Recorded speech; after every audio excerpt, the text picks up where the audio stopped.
Morning, good afternoon, good evening po sa Pilipinas. Hello guys, another contract. 2 years na naman po akong magtatrabaho, magpapatuloy sa pakikipaglaban sa buhay. Hanggang 2027 na naman po ang aking brand new contract.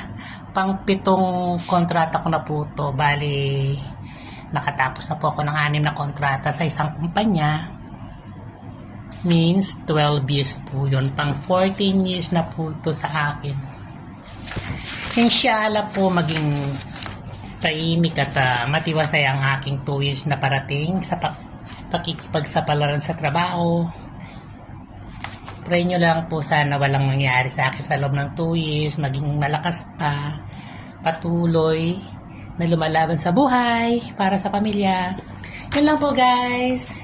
It's a brand new contract. 2 years again, another 2 years. Salamat po Lord, salamat. Maraming salamat po. Ayaw akong bitawan ng boss ko dahil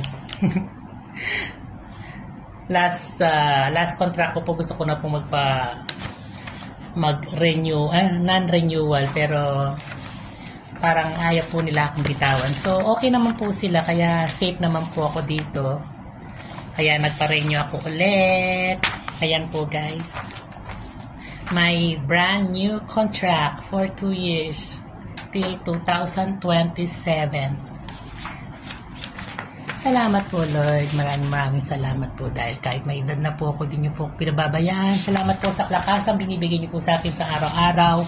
Walang stress sa buhay, walang kaaway sa buhay, nakakatulog ng matiwasay.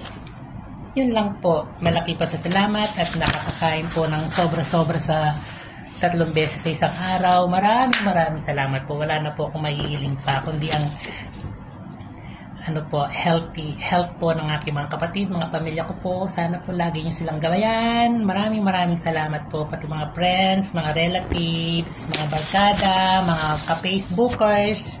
Ingat po tayo lagi. Maraming salamat po. Thank you very much.